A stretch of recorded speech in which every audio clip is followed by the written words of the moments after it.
we've no place to go. Let it snow, let it snow. Hey guys, welcome back to my channel, and if you're new here, hi, my name is Janelle and I upload new videos every Wednesday and Friday. In today's video, I wanted to show you guys makeup do's and don'ts. So if you guys want to learn some new makeup techniques and tips that are just going to be more flattering for your face and you want to look like this side and not this side, then definitely please keep watching. Before you go anywhere though, don't forget to hit the subscribe button and the notification bell. I make a bunch of beauty, fashion, lifestyle videos on here. So keep watching. I love you guys. Bye.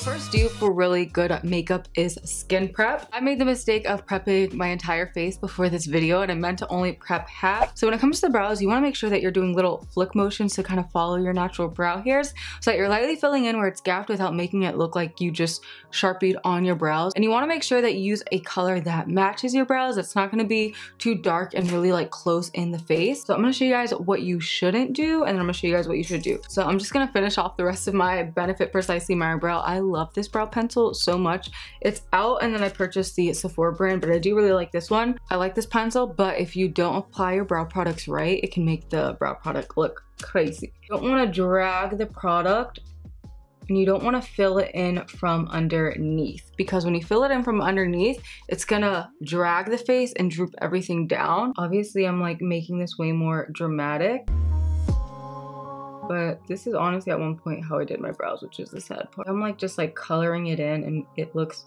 really dark and intense. You also want to avoid applying too much product to this front part of the brow and blocking it off. Like, do you see how harsh that just made this side of the face? I do recommend still cleaning up under your brows with a concealer, but try to go in with a concealer that's only like one shade lighter than your foundation, or even using your foundation to clean up your brows instead of highlighting all around your brow with a really light concealer. It doesn't look good. I also recommend using very minimal concealer to clean up around your brows, or a very lightweight concealer. So I'm gonna take this one that's like way too light for my brows and show you guys how insane it looks when you do this. So see, when you apply too much product, then it makes it harder to work with and spread around. This is a true 2016 eyebrow right here. We all did our brows like this at one point, or tried this technique in 2016. Comment down below if you did. This does nothing to help my face. Like, it doesn't balance out my face. It's just super harsh, and your brows are gonna frame whatever makeup that you do. So if you go in with something like too harsh and too intense and that intense highlight around it, it's just gonna draw more of the focus to the frame than to your actual beautiful portrait, which is your face. So now I'm gonna show you on this brow how I would do, or how I recommend doing your brows. Obviously, do whatever you want with your life, but I like to start by just kind of combing all my brow hairs up, and then I just do short tick marks kind of following the direction that my brow hairs grow in. And I always like to start up top filling in and kind of leaving the base of the brow pretty bare, and that will just help lift the brow and not drag the face down and help give you a more natural look. So I'm taking this pencil by Sephora and it is in the shade medium brown. It kind of like matches my natural brow hairs. I'm just doing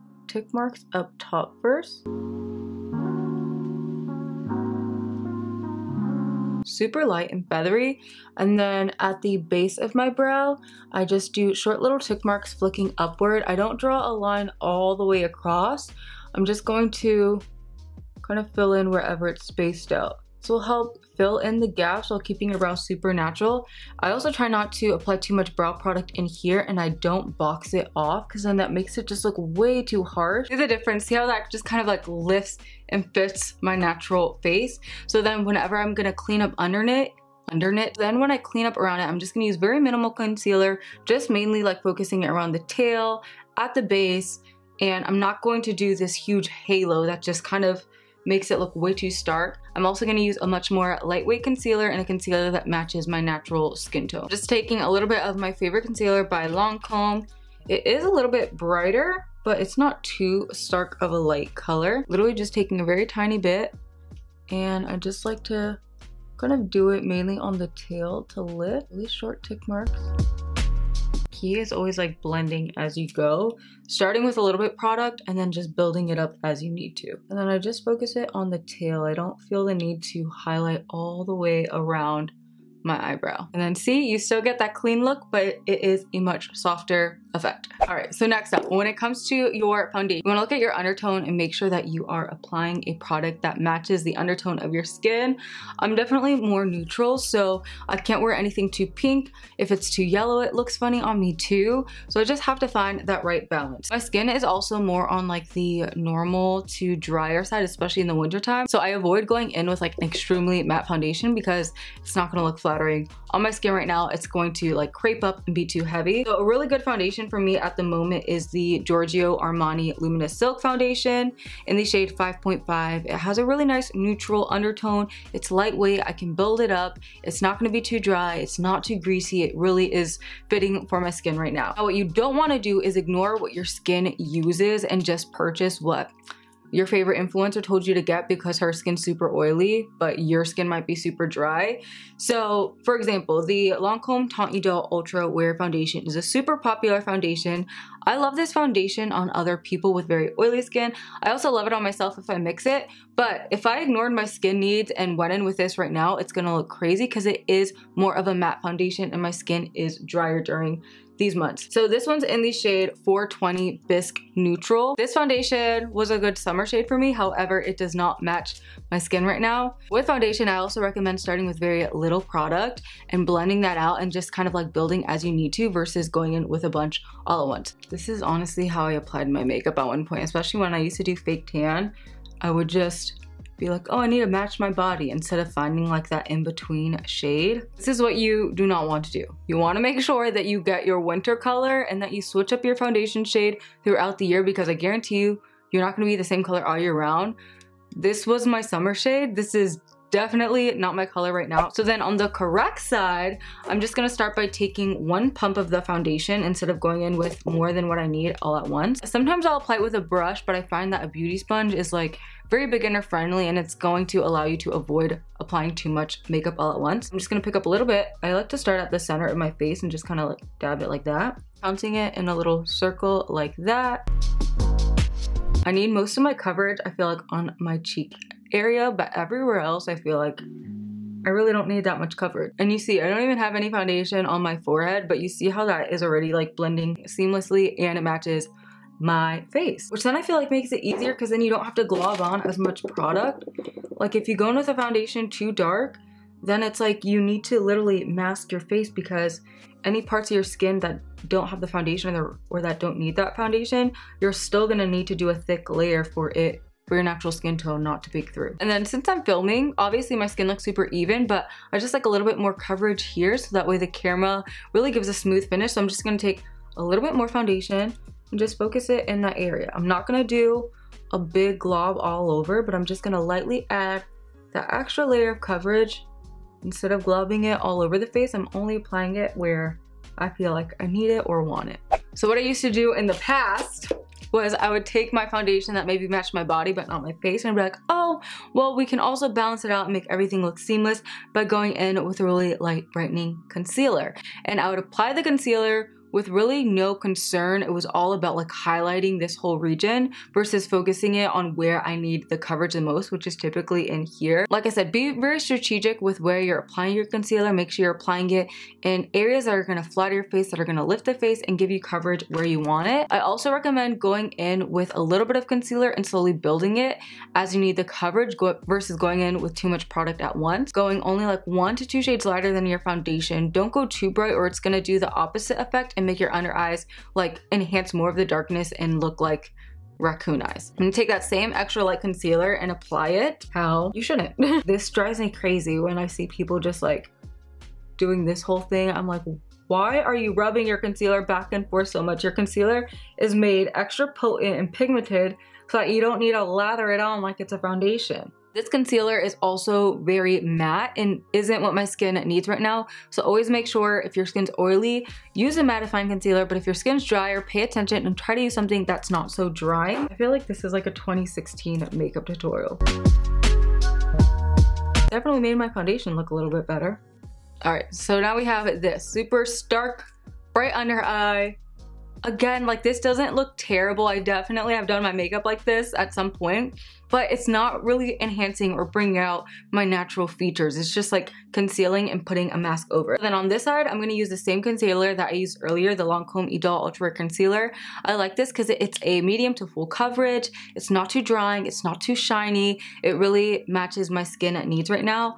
And instead of applying it everywhere like that, I'm gonna focus it where I have most darkness, which is right inside of here. I get it in my outer corner, a little bit around the nose. Sometimes with this concealer, I actually do like to connect it. I know a lot of people just like to do that placement, but I don't mind doing it like that. I'm just not gonna drag it everywhere. A little bit there. And obviously I do it down my nose and all of that. And to avoid having to apply too many layers of concealer and making my under eye look cakey, I like to wait about 30 seconds before blending out the concealer so it can get tacky and kind of control the coverage right where I want it in this region.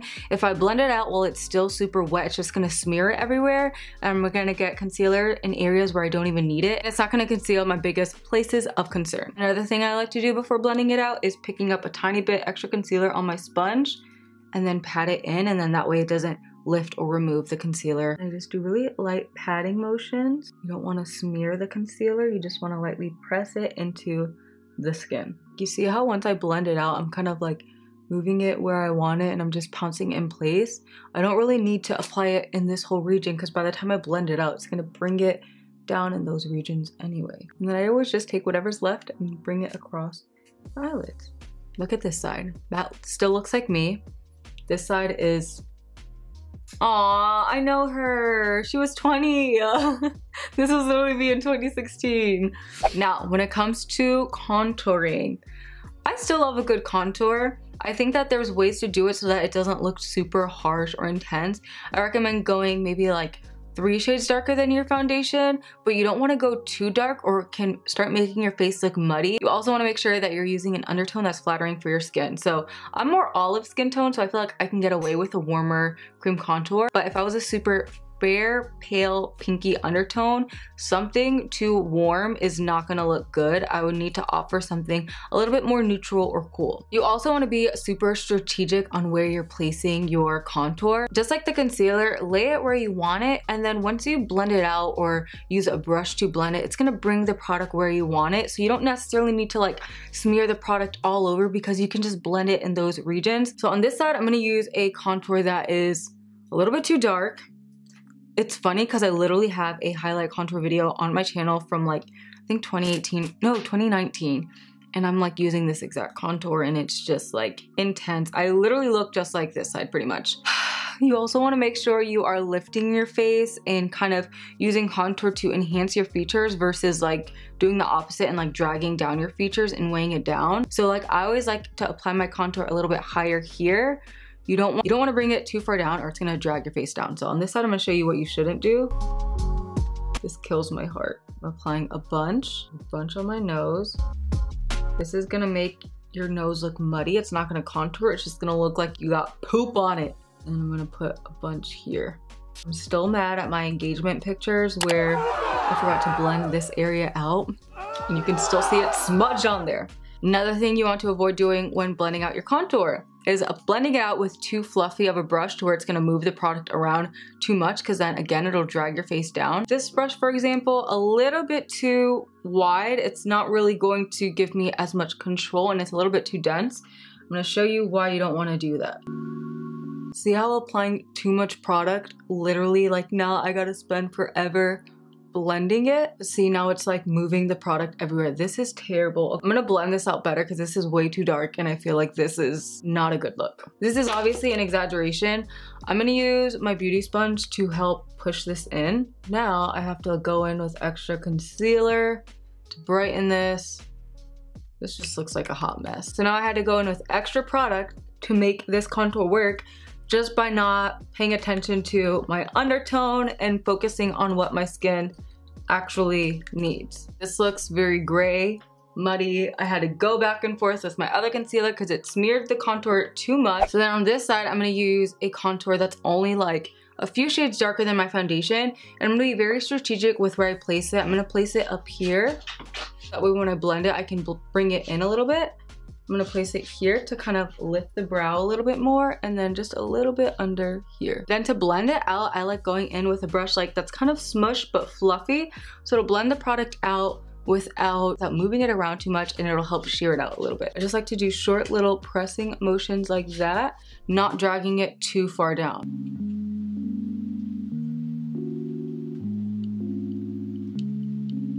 So do you see how like this side looks just like way more muddy? I had to go in with the extra concealer because my contour went too far down.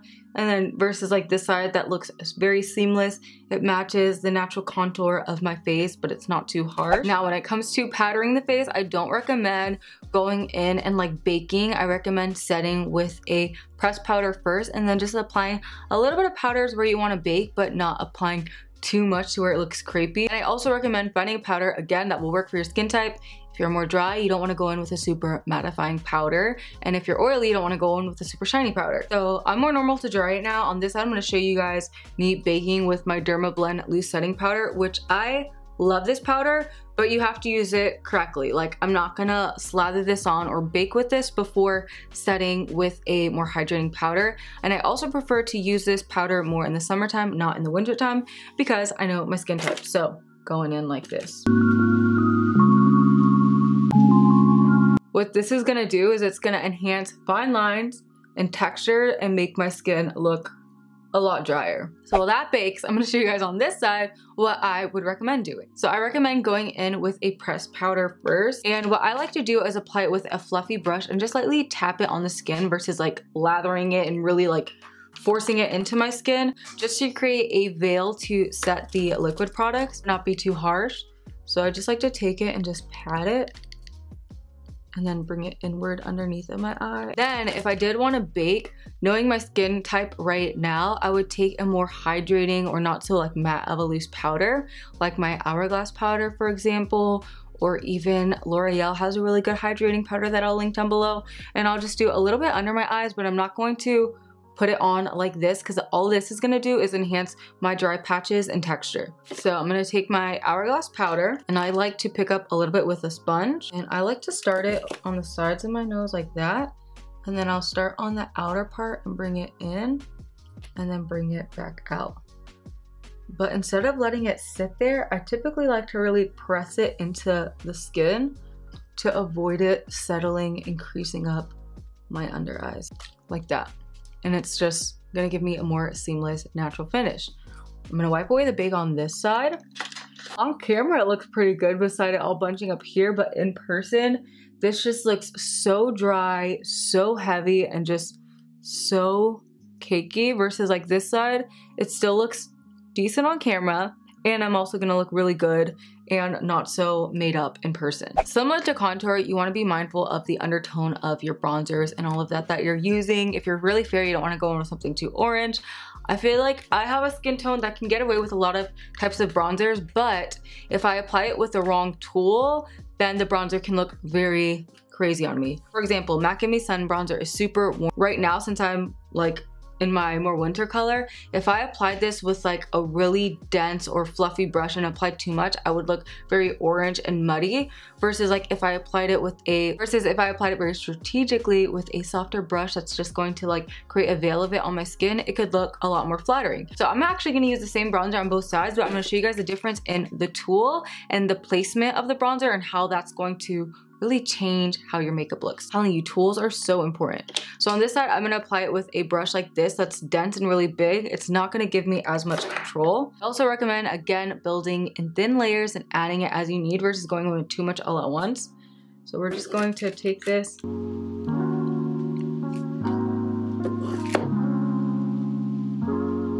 You also wanna avoid applying your bronzer too low because again, it's just gonna drag down your face like that.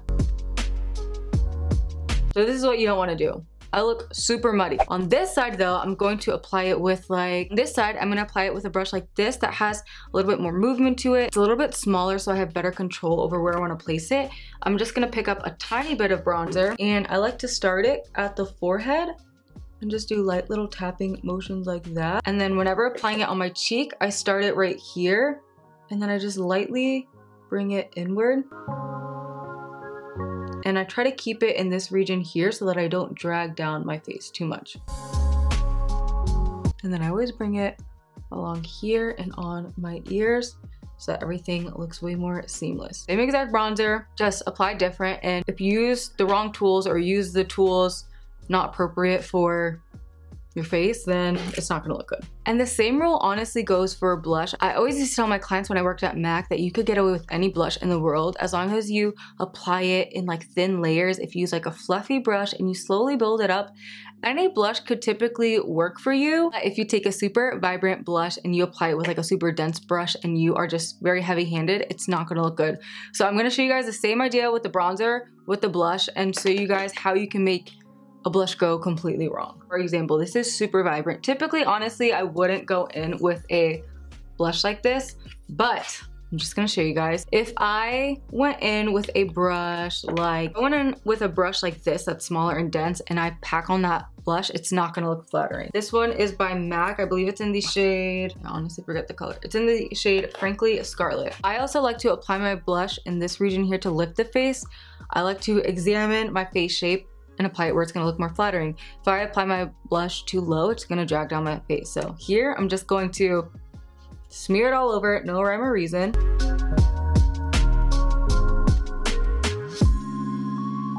And obviously this is an exaggeration, but just showing you guys how you can make a product look completely wrong. Then on this side, I'm gonna take it with a kind of longer haired brush that's going to disperse the product nice and allow me to slowly build it. And I'm only gonna pick up a tiny bit of product. I'm not gonna work my brush back and forth in the blush. So I'm gonna take it with this one. This is a MAC 137S brush, a tiny bit of it. And I'm just gonna lightly tap it. I'm not gonna smear it. And I'm gonna focus it up here and just kind of follow it along my bronzer. Okay, that brush had highlight on it, so I kind of messed up. I'm gonna go in with a separate fluffy brush. And again, with just a little bit, just really lightly focus it on my cheeks like that.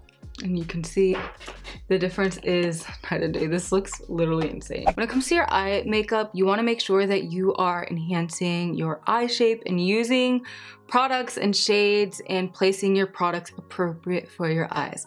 I naturally have eyes that droop down. They are a little bit more far set, not extremely far set, but me personally, I find it looks funny if I have too bright of a color in here because it's gonna bring my eyes apart. So pay attention to your eye shape. I also find it best to slowly build up your shadows versus going in with too dark of a shade and too dense of a brush, because then it makes it harder to blend out. So on this side, I'm gonna show you guys the same eyeshadow. I'm actually gonna use a bronzer and I'm gonna apply it with a denser brush that is not gonna allow me to kind of give it a diffused look. So I'm gonna apply it with a brush like this. And I'm just gonna start smearing this. I mean, technically you really could make this work, but also my eyes droop down, so I avoid bringing the shadow like too far down because it's going to droop my eyes downward. I mean, this technically eyeshadow really doesn't look that bad, but I feel like it's just, it could look better. And then I'm going to take a lighter color and I'm gonna put that all over my eyelid. Why do I kind of like this eyeshadow look though? It's just very makeup-y. And I feel like this side just looks very, very makeup-y. It's not doing too much for my natural eye shape. Another thing you want to avoid is applying too intense of a shimmer all along your brow bone. I like to focus it just on this high point to lift the eye, but if you apply it all over, it's just gonna make your eyes look super bulgy. So I'm gonna take this really light shimmer and show you guys what you should not do. Dragging it too far down too ends up dragging down your eye versus lifting, and typically when you apply highlight, it's to lift the eye. Versus, I'm gonna show you guys how I recommend building up shadows like this into maybe the intensity of this eye, but starting with a fluffier brush and then intensifying it as you need to. So I'm gonna apply this with a MAC 224 and I'm going to just kind of like follow my natural crease. But when I get to the end, I always lift since my eyes naturally droop downward, I like to just lift it and extend it to this outer tail of my brow. Kind of like bringing everything on my face to a point right here. It's just going to match with my natural face shape a lot better. Then if I wanted to intense it, that's when I could go in with that denser brush and just kind of focus it wherever I want it a little bit more intense, but kind of slowly tap it and build it in that area versus just like rubbing it back and forth too intense initially. And again, always flicking and lifting it on the end. I always keep my initial blending brush nearby to smooth everything out. And this looks way more seamless. Then for my lid color, I would go in with something like not too light to not like make my eyes look too far apart. So I would take maybe like 2 colors like this and just lightly put that all over.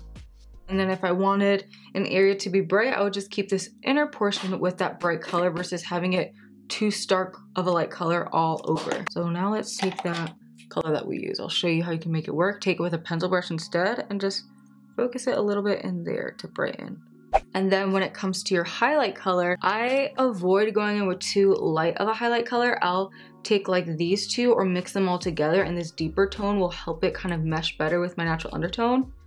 So I'm gonna take all 3. I take it with a small brush that has a little bit more of a bend to it so it can blend the product out. And I literally will just lightly tap it here, only at the high point of the brow. And then I'll either smear it out with my finger or that initial blending brush so that it looks very seamless and it kind of just melts right into my skin. And I'll do the same thing for my inner corner, just really lightly flick it there and then blend it out. Do the same on my lower lash line. Just make sure it's like super diffused with that same lid color. What you don't want to do on your lower lash line is make it look too harsh. That's gonna drag down your eye. So on this side, I'm gonna go in with the pencil brush and I'm just gonna apply too much of it, not focusing on my eye shape. And you're gonna see how this just drags it down. Why do parts of this side I actually like and then parts of it I hate? On this side, since my eyes droop down, I like to take it with a pencil brush, but only on the ends of the eye to better lift the eye, and I'll blend it up into the upper crease shades. And I pat it instead of rubbing it back and forth. And then I always keep my blending brush on hand to make sure everything is very seamless. All right, so then when it comes to highlight, I prefer my highlight to melt into my skin and to look like me. So on this side, I like to apply it with like a fluffy brush like this. This is actually the brush that I went to use for blush, and it had highlight on it because I love it for highlight. So I like something like this that's gonna melt it into my skin and just look like I'm glowing from within versus like a stripe of highlight. So I'm just gonna dip into all these shades and just lightly tap it on like the high points of my face, a little bit on the forehead. Notice my hand is super far down on the barrel of the brush because it's going to allow me to have a lighter hand. Then on this side, I'm gonna apply it with a smaller dense brush, and that's just gonna make it very intense and pigmented, which isn't always the most flattering. I'm also going to go in with the lightest shade, something that won't really complement my skin tone too much, and that's what you want to avoid. This is no longer in style.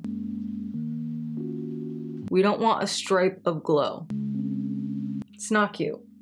And let's not forget the intense shimmery nose. That is not flattering whatsoever. When it comes to the lips, I'm all for a good overlining moment. However, I don't think it's appropriate to overline your entire lip. I feel like that ends up just dragging your face down and looking too intense. Makeup by Mario has been really emphasizing this technique of like not overlining the edges here even, because that can drag it down. And I couldn't agree with him more, and I couldn't agree with him anymore. So on this side, I'm gonna overline it all around and you're gonna see the difference. You also always wanna make sure to blend your lip liner in your lipstick so it looks the most natural. So on this side, I'm not gonna do that. On this side, I'm gonna do that, and you guys can see the difference. So here, I'm gonna overline it all around, including the outer corner. My face looks just very light. Gonna go in with a lipstick that's a little bit too light for this lip pencil. So that's another thing you don't wanna do. Go in with a matte lipstick before prepping your lips and hydrating it. Look at, eyelids are literally cracking.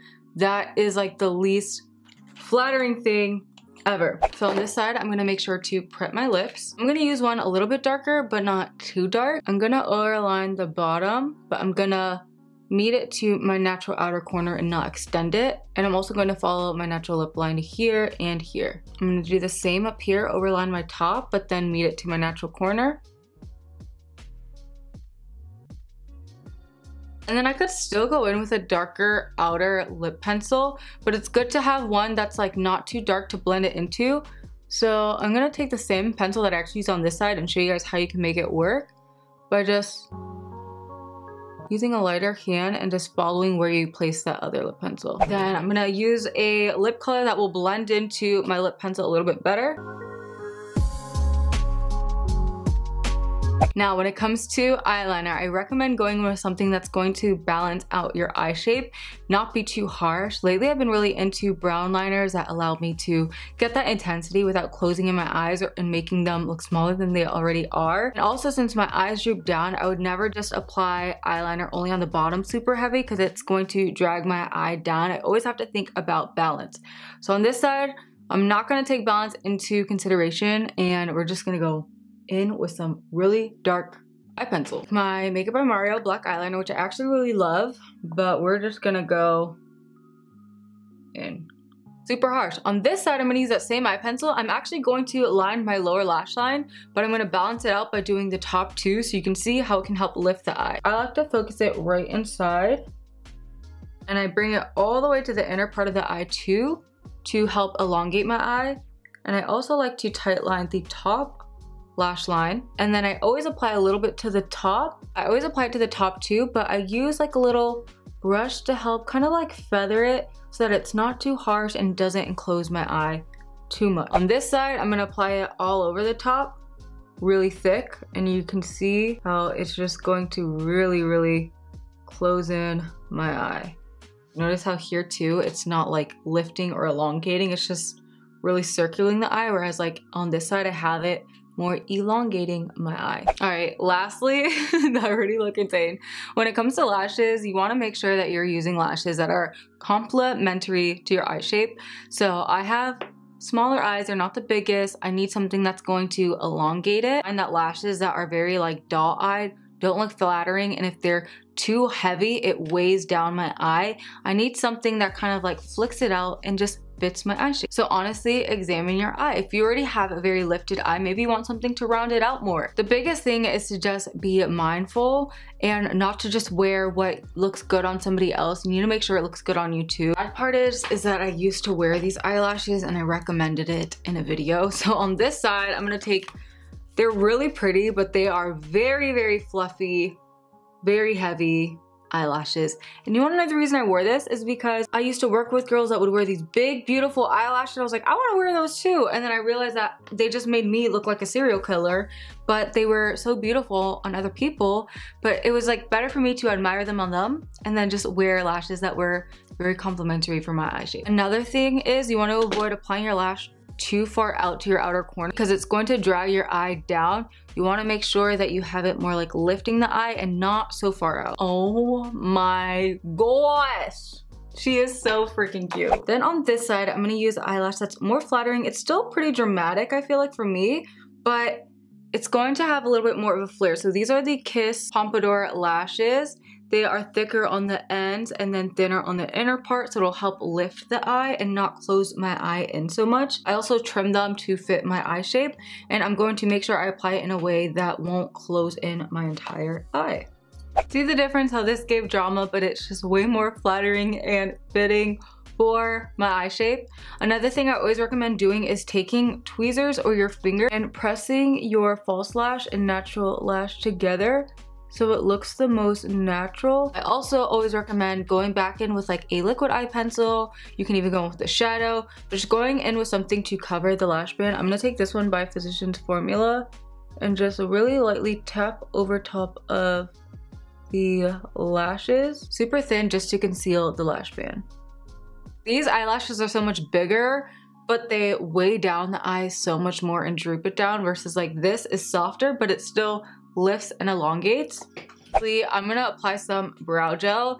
Brow gel is something that I always used to forget to do in the past, but I find it makes such a difference in like lifting and just like really completing your makeup and your eyebrows. I'm gonna use this one by Merit Beauty. I also love to use like brow waxes or the Got To Be Glued Spiking Gel for like that more feathery brow look. But I feel like for a good classic brow, you can't go wrong with a tinted brow gel or even just like a simple clear brow gel. And I just find that it helps complete the look really good. Babe, you're gonna die laughing when you see half my face. I can't wait.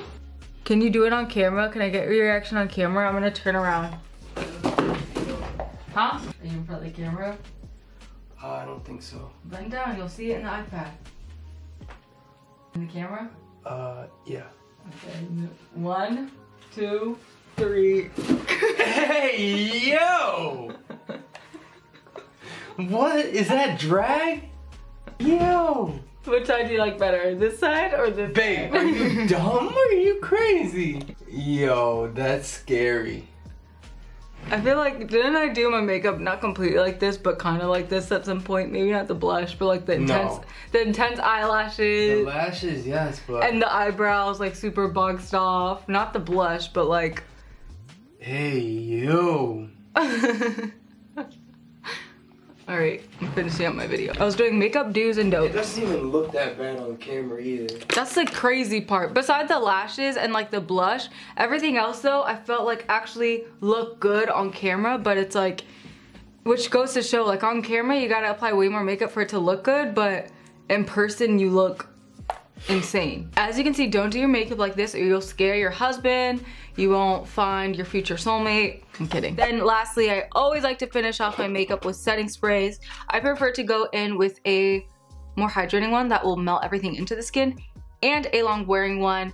And this just helps make the makeup look natural but still wear really long versus only going in with a long lasting one that's gonna dry out the makeup and make it look like heavier and drier. So I'm taking my Fix Plus first to melt everything in place, then going in with my Maybelline Lasting Fix for longevity. Alright you guys, so that wraps it up for this video on makeup do's and don'ts. You can definitely see the difference. I really hope that this video was helpful. If you guys did like it, please don't forget to give it a thumbs up.